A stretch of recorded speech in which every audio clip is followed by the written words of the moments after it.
If you do a great job to start with, they're going to like it, and you do the great job every time you do it. You don't go backwards. You don't take it for granted. You continue to do the same job that you did when you're excited and first got on that lawn.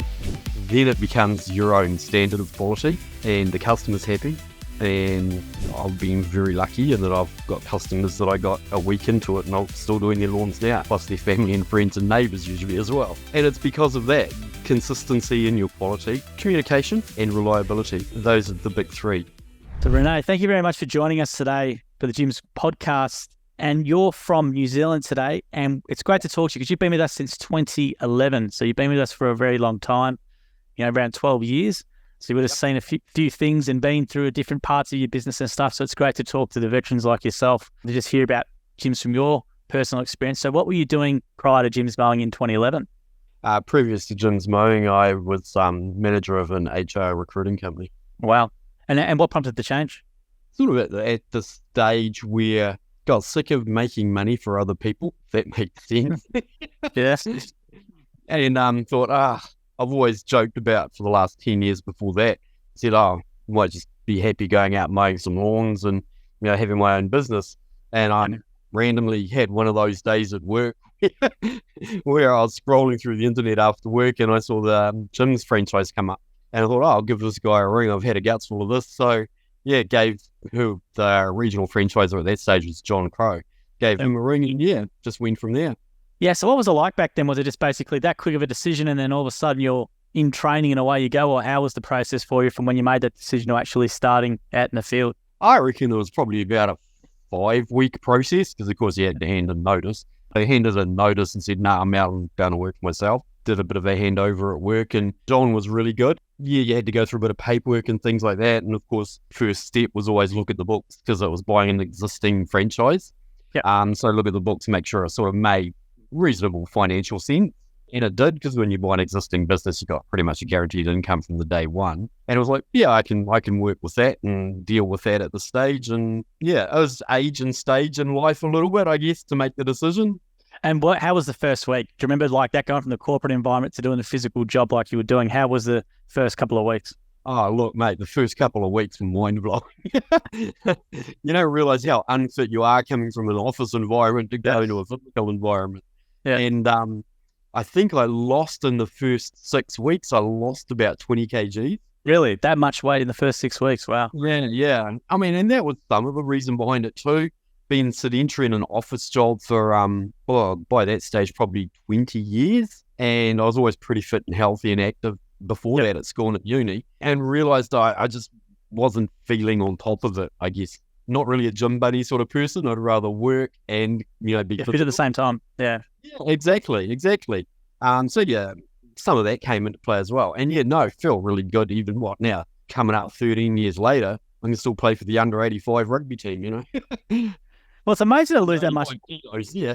What's amazing to lose that much weight in 6 weeks because obviously there's all these big, diet things, crazies coming out and Ozempic and all these things. And you think Jim's Mowing franchise, where else can you lose 20 kilos in 6 weeks plus make some good money at the same time? Yeah, exactly right. I mean, people sort of often ask us, how else do you get fit, stay physical, stay active and get paid for it? Who needs a gym membership? And there's one of the things that I say to people, they just laugh and say, good point. You walk a marathon a day when you put it into that easy and you're pushing weight and you're lifting as well. So, you take that into account, it's actually ridiculously good for you. And what did your friends and family think? Did they think, oh, geez, are you a bit sick or something? What's going on? All this weight's coming off? Or what were their general thoughts when you started doing this? Well, one, that I was crazy leaving, a nice, reasonably high-paid corporate job to go out and mow lawns. Yeah. And two, within a few weeks, it was like, hell, this is falling off you. Maybe it's good. You're fitter, healthier, you get home, you're not, mentally exhausted and looking for junk food. You're actually virtually like an athlete, honestly, I'd put it. You're happy to go for a walk afterwards on the weekends. They say, you've walked umpteen million kilometres during the week and you want to go out and do something on the weekend. How many kilometres or how many steps do you reckon you do a day or you're doing a day? Well, funnily enough, sort of a year or so into it, I went, for the yearly check-up with the doctor and that sort of thing. And even he noticed and said, wow, what a physical change. Do you want to do us a favour and wear a pedometer for me for a week? Yeah. So I did. Wow. and reported back to him. And on one particular day, a big Wednesday it was then, I reset the pedometer. So there was over 100,000 steps in that day. Wow. Yeah. Really? It's just behind the mower, yeah. Gee whiz. That's a lot. That's a lot more than some of the Aussie guys I've been with here. So you must be doing a lot of stuff.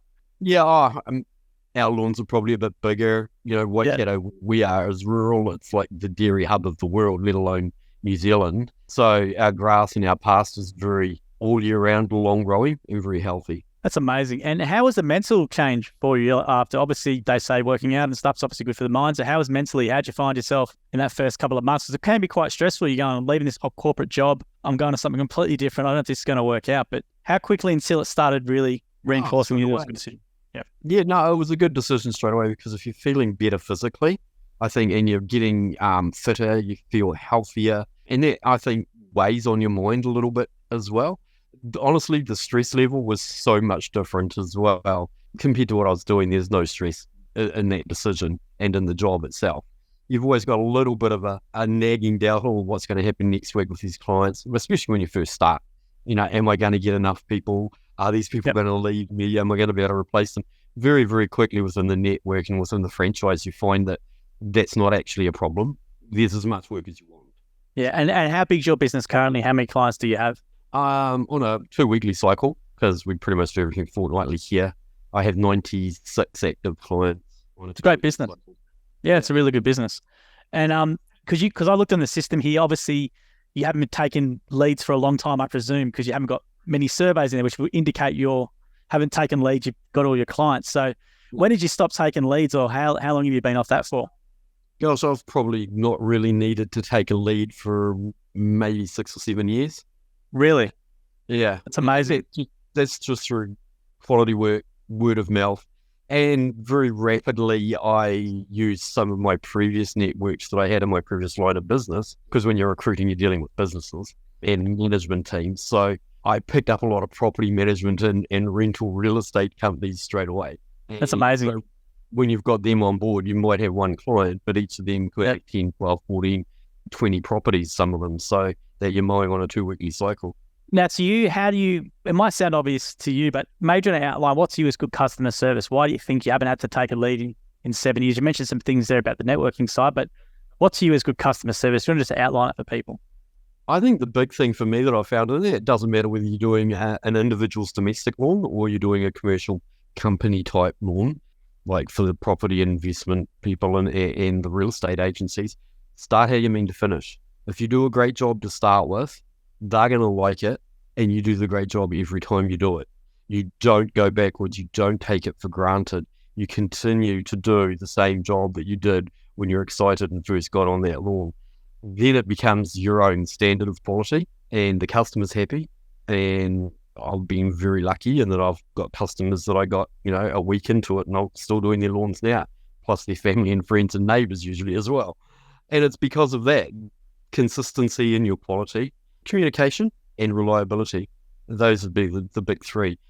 One, if you say you're going to be there on every Tuesday, give or take public holidays, annual leave, that kind of stuff, then make sure you're there every Tuesday. And customers come to rely on that and appreciate that and know that. It also works from a business perspective too, in that, if I've got a dog or whatever, they know you're going to be there on Tuesday, so they pick up the droppings. And if they got kids or whatever, they make sure all the toys are taken off the lawn on Tuesday.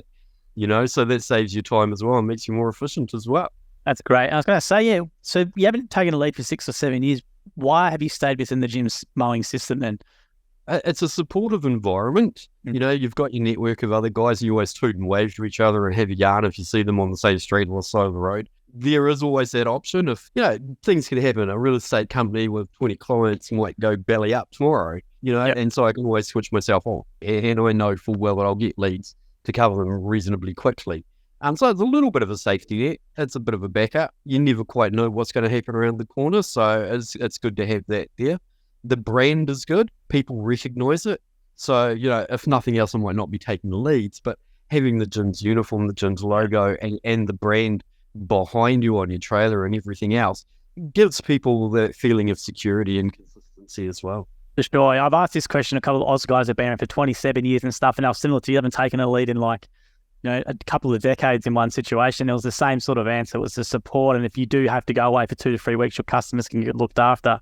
Whereas if you're independent, you don't have that option. I know, and the brand as well. We always say brand. It's a very wishy-washy term, but it does mean something. It's very well known in New Zealand, Jim's Mowing, which I remember when over there to do some filming and I had this shirt on and the guy's like, oh, you work for Jim's Mowing straight away. And it was quite surprising to me coming over just how well known the Jim's Mowing brand and known it was and trusted in New Zealand. It's quite refreshing to see.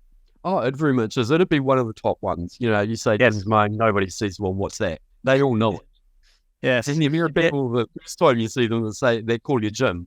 No, I'm Rene. Jim is the own. You still get the odd one. For sure. But no, look, same problem here with our guys. I don't know, we looked at last on the system. I think we had like 63 gyms or something, or 63 people called themselves Jim. But Jim hasn't brought that into the contract yet. But you never know. He might change the contract one day and you might be called Jim. You never know. So you and your business, let's just outline the services. So what type of services do you do for customers? Obviously, there's mowing, which you mentioned, but is there any types of other things you're doing? Just for my existing customers, really now. I don't pick up any others, of course, because I don't take leads. But I'll take away their garden waste, their rubbish. If they've got a shrub that needs taken out, I'll take that out. Bit of pruning, the odd one's got a hedge that I do for them as it needs, which is usually maybe every 4 to 6 months, depending on the climate. So, other bits and pieces like that, but very much I concentrate on the mowing now. And make sure you just do a good job with that. And they know to ask. There's always the odd job. I've done everything in the past from hanging somebody's curtains in their house because says, you like your odd jobs, can you hang curtains? I said, never done it before other than in my own place, but I'll give it a go if you're willing to leave me. And they did. So, and then it was absolutely fine. So you never quite know what you're going to get after. Yeah, the odd jobs can mean anything, absolutely. And I was going to say as well, the what type of equipment then you've used over the years? You'd have tried a lot of different equipment, I presume. So what's the best equipment you found for your industry? Very much use still. Yeah, so still weed eaters, brush cutters, still blower, still battery stuff as well. Like the battery. How do you find the battery now? Obviously, you would have started with the petrol. How do you find the comparison? Well, batteries didn't really exist in the no, they didn't. Yeah, I like it, and I stay very much in touch with my local still shop and franchises as well. And when it gets to the stage where the sort of portable batteries rather than the backpack battery packs are better, then I'll probably move all of my equipment to it. But at this stage, and even they've get on really well with him, so he's been really straight up. He said, look, unless you're using a backpack, don't bother with the weed eater. If you're going to be using the blower, even how you use it right now, you're going to need to carry 4 or 5 batteries a day with you unless you have the backpack. So it's not quite at the stage yet, but it is coming where you might only need 1 or 2 batteries for the weed eating and the blowing. The mower's not there yet, not for what I do, and not for what a lot of the commercial guys do. Literally, the local still shop said for me to use a battery-operated still mower, I would be carrying around my ute tray load of batteries just to get through a day. So it's probably not quite there yet. What type of grass is it then? Because over here, we have a lot of guys using the battery mower. So obviously presume the grass is a bit thicker to where you are. So what's the type of grass variety you come across? Well, we have everything really. You guys would have kikuyu over there as well. Yeah, and that's horrible, the mower. That'll kill Yes. Yeah, we have quite a lot of that. The council used it on a lot of booms at one stage. And so the booms are quite a lot of kikuyu in the Waikato on the booms. Other than that, the normal chewing fescue, ryegrasses, those sorts of things. But very lush. Again, in the Waikato, a bit like Canterbury down south. Huge dairy area. Great dairy region, yeah. Real fertile soil, perfect climate. Like all year round, you can catch grass. After summer, it doesn't really matter when. And that's why we are such a dairy hub. I've never been there. I come from Southwest Victoria here, which is similar. I don't know if it's similar, but Warrnambool and those sorts of areas down here, Southwest there. We actually have a lot of people from New Zealand come over and buy farms over here in that sort of area. But I guess it's, I'm familiar with what you're saying. Yeah. I was going to say to you as well. Waikato is like on about a geographic equivalent to Melbourne. Not Melbourne, sorry, Adelaide. Yep. Yeah. Yeah, so a bit higher. Very similar, yeah. For sure. I was going to say as well, looking back now, is there any advice you'd probably give to yourself starting again, or what would you, to a new starter or a new person coming into the industry, what would you sort of say to them early on? What are some things or some advice from you that they need to try and look into? Done that a wee bit, because I used to take people out before they got signed off by. Oh, you did the trial days. Great. Yeah, nice. Do the trial days. And I guess the big thing towards the end of it would be, advice-wise, was if you are seeing a client and you have a bad feeling, go with your gut. And that's through experience. Your gut's probably right. That's when they've asked about things like, do people always pay, or do you have problems with bad debts? Everybody gets stung, and everybody will get stung. All you can do is minimize that. And if something doesn't feel right, it's probably not. Ask for money up front. That will be one of the big things too. Don't worry about leads. If you're good at what you do and you enjoy what you do, you will get the work and you will get the leads coming through, and you will pick the lawns up. Was one of the other ones. Yeah. Some great bit of advice, especially the one about the going with the gut feel. Obviously, that's something where you get experience with. But I was going to say as well, you don't have to say how much you've been earning, but have you been happy with what you've been able to bring in over the years in terms of the business income-wise compared to your previous role? Oh, absolutely. I mean, it's very different, and that's what I've explained to people coming from wages and salaried positions when I did take them out. It's a different form of income, not to worry too much about what your bottom line looks like, because there's so many things that you're charging out that as a wage and salary person, you're not. So what your net profit line at the end of the year is, yes, from a tax point of view and everything else, that's what your net profit was. That's not actually really what your income was. Because if I compared them, there would be a massive difference between what my bottom line net profit is compared to what my gross salary was, even back then. But the lifestyle and what you can charge off and everything as self-employed or a sole trader more than makes up for it. Yeah, there's a lot of tax deductions and stuff that people don't realize they can do, for sure. Because we get that all the time. We do a few videos where people state revenue in their business, and you have all these people jumping in saying, what are all the expenses and all the tax? But let's say from your business, what are the common expenses? Obviously there's equipment and stuff, but what are some of the maybe unknown expenses that come with running a business like yours? I thought I was going to point, mate, there's no unknowns. But the big thing that I guess people can get caught out is paying your own ACC, things like that.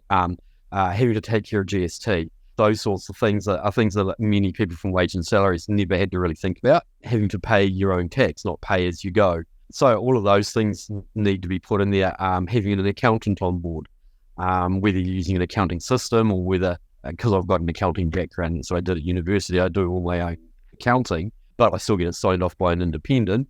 So you stay under the IRD radar, Yeah. Otherwise they think, oh, that's fishy. This guy's done his own, So you get it double checked out, and it's like an internal audit by getting an independent to do the final step. All of those sorts of things are foreign to people coming from a wage or a salary side of things. Keeping track of all your expenses, and I mean all of your expenses, everything from the diesel you put in the ute to the puncture repair on the trailer, So all of those things, and they're all claimable. Yeah, for sure. There's a lot of stuff that people don't realize is claimable. A lot of guys over here, we try and hook them up with the bookkeeper in their first 6 months, the gym's bookkeeper, just because there's a lot to take on, and it just makes their life a lot easier. Now, I was going to say as well, is there any stories over the years from your time, any customer stories that stand out to you where you've helped someone, or has there been anything that's really stood out to you over your business journey so far? You get confronted by many different things over the years. I get some of the stories or some of the random events you come across. Came across a car that had run into a tree one morning after my first job. Wow. So that literally happened in front of me. So quickly put the hazards on, whipped over to see they were all right. They weren't. But first thing first was to make sure they were okay and turn the engine off.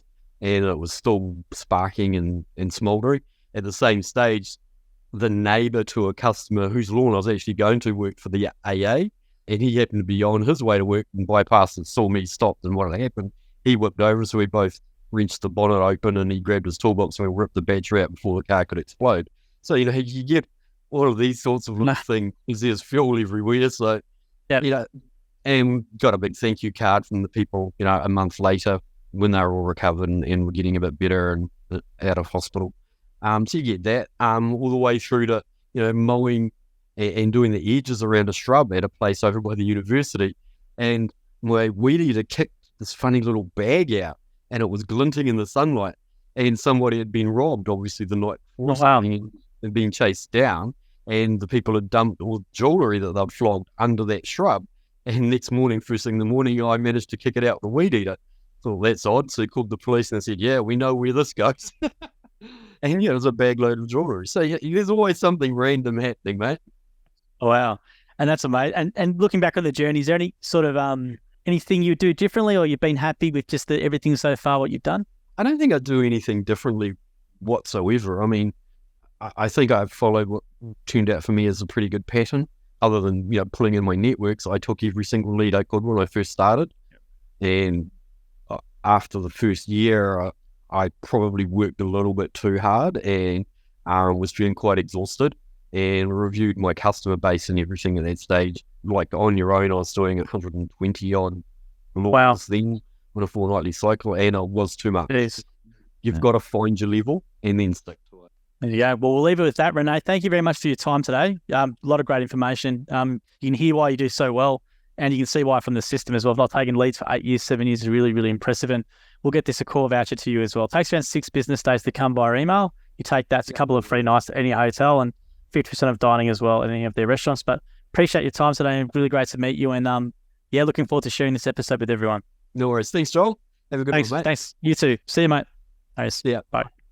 Thank you for listening to the episode of the More Than Just Mowing podcast by Jim's Mowing. If you do need help with your local gardening expert, please give us a call on 131 546 for Australia, 0800 454 654 for New Zealand, or head to jimsmowing.com.au or jimsmowing.co.nz. If you liked what you heard, please make sure to leave us a review as well, wherever you consume your podcast. We appreciate your support. And until next episode, we hope you have a great week.